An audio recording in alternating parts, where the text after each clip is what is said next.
Today's proclamation of the Word of God is in the book of Wisdom, chapter 1. A reading from verse 1 to 7.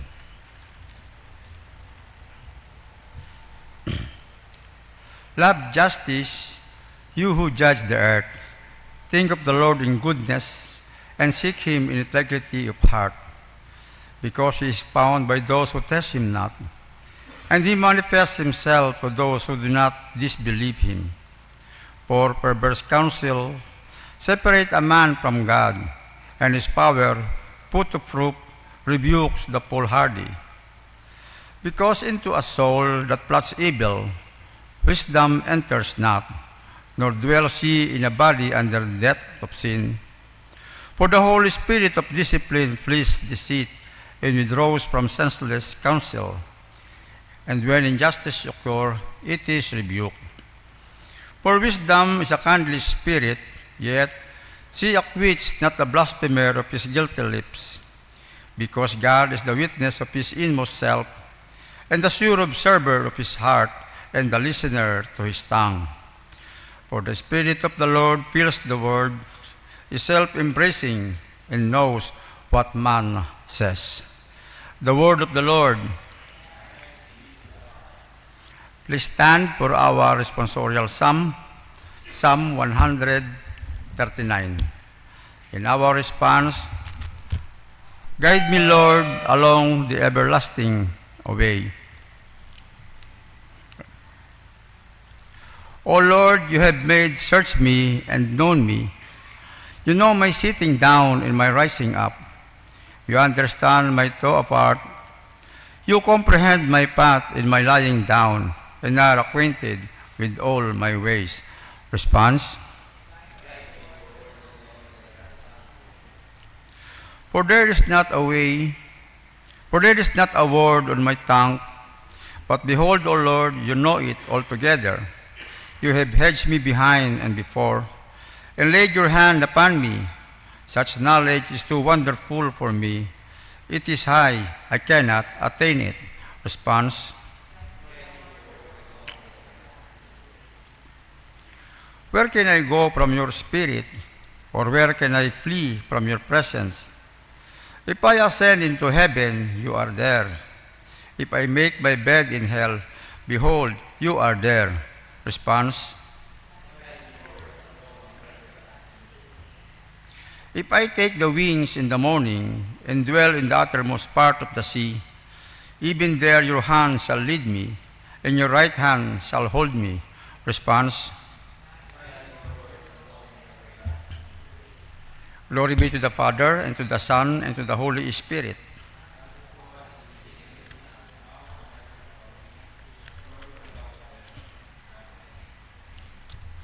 The Lord be with you. The Holy Gospel of our Lord Jesus Christ according to St. Luke, chapter 17.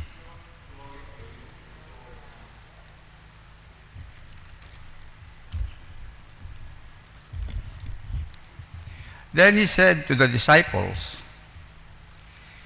"It is impossible that no offenses should come, but woe to him through whom they do come. It would be better for him if a millstone were hung around his neck, and he were thrown into the sea, than that he should offend one of these little ones. Take heed to yourselves. If your brother sins against you, rebuke him, and if he repents, forgive him. And if he sins against you 7 times in a day, and 7 times in a day returns to you, saying, I repent, you shall forgive him." And the apostle said to the Lord, "Increase our faith." So the Lord said, "If you have faith as a mustard seed, you can say to this mulberry tree, be pulled up by the roots and be planted in the sea, and it would obey you." The Gospel of the Lord. Please be seated.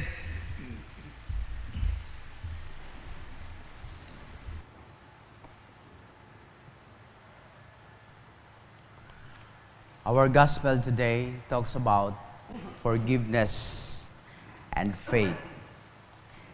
It is said here in this passage of Scripture in our Gospel today that it is impossible that no offenses come. In other words, in our group, in our gathering, sinasabi nga, iron sharpens iron. Hindi pwedeng walang mga offenses. But it depends on our reaction. That we cannot control the situation, but we can control of our emotions. Depende sa atin kung tayo ay ma-offend or ma-build yung character natin kung may mga offenses. Kasi sabi dito na hindi pwedeng walang offenses. No? Dahil tayong lahat ay subject na makasalanan tayo. Kaya minsan sa pagsasalita natin, nakaka-offend tayo. But sabi dito, take heed, no? Na pag tayo ay nagkakamali or may nagkakamali sa atin, no? Kailangan nating patawarin. Sabi nga, maging careful tayo sa buhay natin or sa manner of life natin. Kasi, sabi dito, ingatan natin na huwag tayong maka-offend din sa iba. Kasi, anong gagawin? Talian yung leeg, itapon sa dagat. Hindi lang ilog, dagat. No? It is better for you to throw into the sea. At yung nakatali ay millstone. Alam niyo millstone? Gilingan. Ano yan? Bato. Mabigat. So sigurado, pag natali sa iyong leeg, patay ka. Ito kabigat. Yung sinasabi ng Panginoon dito. At saka, literally, ito kabigat yung millstone na itatali sa iyo. But take heed. Sabi niya, na pag ang iyong brother ay nagkamali, you have to rebuke. Gawin mo yung tama. I-correct. Hindi naman yung, hindi natin siya i-correct. No? Pero pag bumalik siya sa iyo at humingi ng patawad, sabi dito, papatawarin mo. Ay paano kung 7 times siya nagkamali in a day? Ay di, pag bumalik siya ng 7 times, sabi ni Lord, patatawarin mo. So, nang marinig ito ng mga apostles, sa isip nila, naku, napakabigat naman ng sinabi ng Panginoon. Lord, sa isip-isip nila, hindi namin kaya to. I-increase mo, Lord, yung faith namin. Increase our faith. Sabi ni Lord, if you have faith as a mustard seed, ano sabi niya rito? If you have faith as a mustard seed, you can say to this mulberry tree, be pulled up by the roots and be planted in the sea, and it would obey you. So kahit maliit lang na faith yung mayroon tayo, pag ginamit natin, ito ay kahit yung mulberry tree ay mag-obey sa atin. Hindi ito yung point na gagamitin natin yung faith natin para pangputol ng kahoy, pang-uproot ng kahoy. But the point here, yung kahit imposibleng bagay ay pwedeng mangyari kung tayo ay ginagamitan natin, kung ginagamit natin yung faith natin, kahit kabuti lang ng mustard seed. Yung mustard seed, yan yung pinakamaliit na buto. Pero yung potentials, tingnan natin. Pag mayroong seed sa atin at ginamit natin, seed of faith, pag ginamit natin, andyan yung potentials. So, ito nga yung message natin. Let us use the faith that we have, knowing that God is at work on our behalf. Hindi naman tayo yung gumagawa. Kailangan lang natin yung faith na mangyayari ang isang bagay na kagustuhan din ng Diyos. Kaya nga, sabi niya, be careful naman tayo kung anong klaseng tao tayo, anong klaseng manner of life tayo. Kasi, yung seed na itinatanim natin, ay tutubo yun.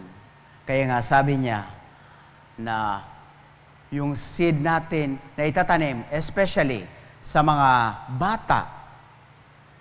Pag tayo ay pumupunta sa mission, nagtatanim tayo doon ng seed. Anong klaseng seed yung itinatanim natin sa mga tao? At be careful sa manner of life natin. Kasi sabi dito, mahirap tayo pag naka-offend tayo, no?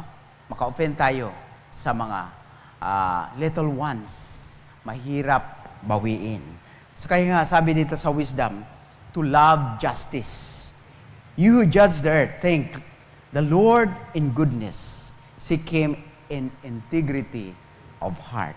Integrity, ibig sabihin nun, that the quality of being honest and loving strong moral principles and moral uprightness. Kaya nga, kailangan nating mag-aspire, kailangan nating mag-inspire until the day we will expire. Amen. Please stand.